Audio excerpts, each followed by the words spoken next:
foreign states, including Saudi Arabia, Qatar and Turkey, of arming insurgents fighting the Syrian government. The minister said the armed men include militants from al-Qaeda and extremist Wahhabi groups.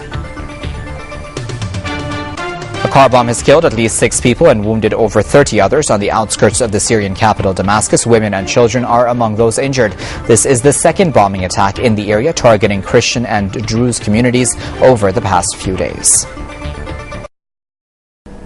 Yes, actually, as you said, most of the inhabitants of this neighborhood, Rommaneh and Damascus Countryside, are pro-government, are supporters of the government here in Syria. This is, as you said, the second explosion in the past few days that targets this neighborhood. What happened today is that an explosive device planted on a minibus in al-Mahdi over there square went off in Rommaneh, and where it went off, there were actually no security, known security installation. There was only residential buildings.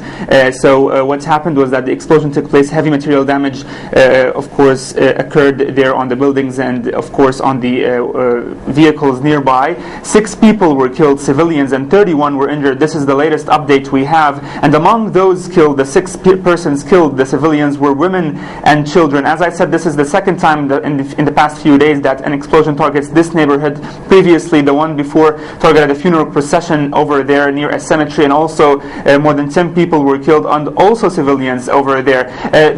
We didn't hear up yet from anyone to claim responsibility about this particular explosion. Of course, the Syrian government blames foreign-backed armed men for committing such attacks. What we know is that similar explosions before that also targeted civilians in various parts of the country, in Damascus and other cities, mainly in Damascus. As you remember, in al-Midan, it's also several explosions similar to this one targeted also over there civilians, and those were carried out either by the foreign-backed armed men naming themselves as the Free, of course, Syrian Army, or by what is called also al-Nusra Front affiliated to al-Qaeda. So the Syrian Army always asks a question about who is benefiting from further increasing violence on the ground. This is the question that is always asked by the Syrian government. So this is the latest update about this explosion in Rommaneh. Most of other parts of Damascus are calm as we speak, but there are some chasing operations in parts of Damascus countryside as the Syrian army continues to clear them from armed men. And if I have time, there were also several developments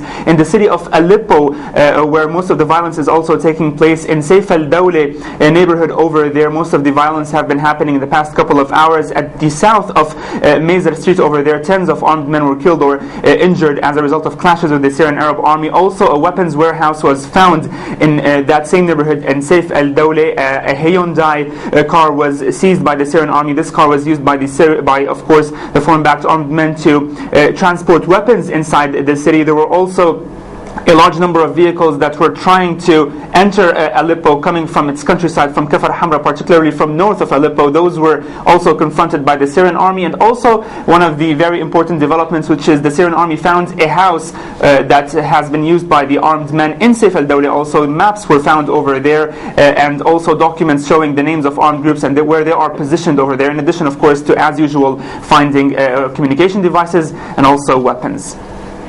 All right, Mohammed, thanks a lot for that. That was Mohammed Ali, Press TV's correspondent, speaking to us live from Damascus.